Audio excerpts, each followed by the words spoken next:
Bonjour, nous sommes le mercredi 31 janvier 2024 et le sujet sera les JO de Paris et Darmanin, le ministre de l'Intérieur.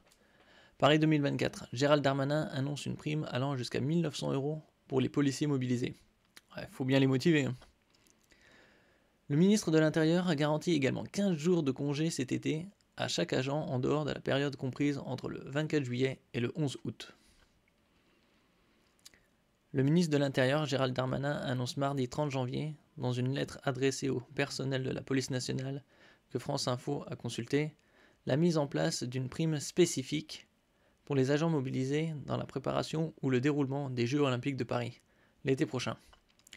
Alors que les syndicats de police réclamaient des compensations financières à leur mobilisation depuis plusieurs semaines. Une prime spécifique sera versée aux agents de tout le ministère investis dans la préparation ou le déroulement des Jeux, écrit Gérald Darmanin.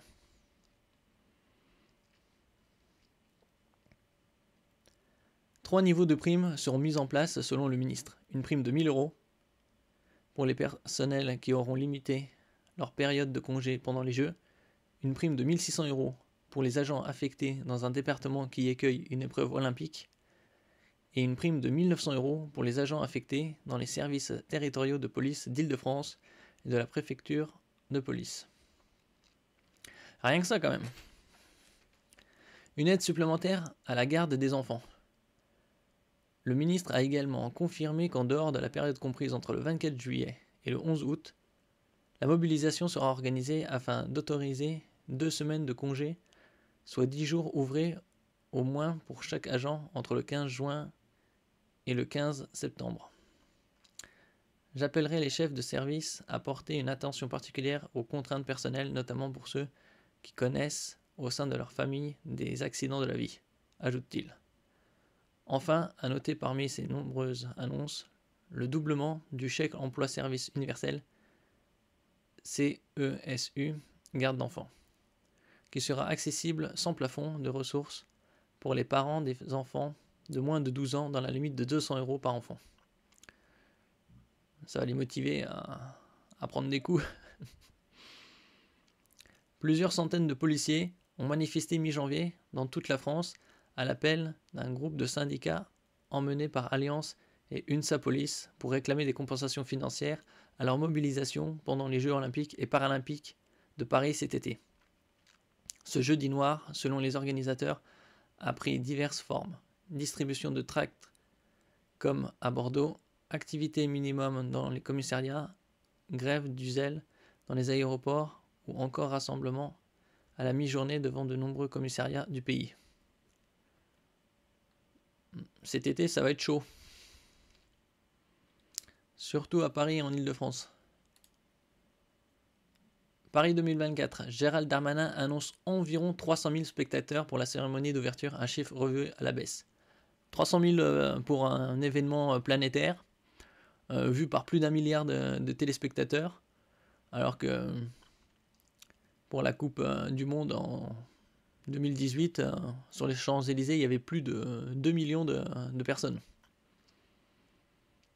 Le ministre de l'Intérieur a annoncé mercredi qu'à peu près 300 000 personnes pourraient assister à l'événement organisé sur les quais de la Seine, soit moitié moins que le nombre de 600 000 initialement évoqué. C'est sûrement après les chiffres de la hausse de la délinquance en 2023. Ils préfèrent minimiser les risques. Les soldes d'hiver durent encore quelques jours, mais la baisse de près de 50% annoncée par le gouvernement mercredi 31 janvier ne fera pas d'heureux. Le ministre de l'Intérieur, Gérald Darmanin, a fait savoir sur France 2, dans Les 4 vérités, que la jauge de spectateurs qui pourront assister à la cérémonie d'ouverture des Jeux Olympiques de Paris, le 26 juillet sur les quais de la Seine, serait d'à peu près 300 000 personnes, ce qui correspond à peu près à 1/8 de la population de Paris. L'idée, c'est qu'il y ait 100 000 personnes sur les quais bas avec des billets payants et plus de 220 000 personnes sur les quais hauts avec des billets gratuits. Un chiffre largement inférieur aux 600 000 spectateurs, dont 500 000 sur les quais hauts, évoqué par Gérald Darmanin en octobre 2022, réintégré en mai 2023 lors de la signature du protocole de sécurité sur la cérémonie. Le ministre avait répété le nombre de 600 000. Le préfet de police de Paris, Laurent Nunez, avait évoqué le printemps pour confirmer ces évaluations, susceptibles d'évoluer en fonction de l'état de la menace terroriste. Pour la première fois de l'histoire des Jeux Olympiques, la cérémonie d'ouverture ne se déroulera pas dans un stade, mais en extérieur sur la Seine. Sur 6 km du fleuve, 115 bateaux vogueront avec les délégations d'athlètes du pont d'Austerlitz à celui d'Iéna, en présence de chefs d'État et de gouvernement du monde entier et de 45 000 membres des forces de l'ordre présents pour encadrer la cérémonie. Alors, probablement, ils vont revoir ça à la hausse, 45 000. Surtout pour la réouverture des Jeux Olympiques.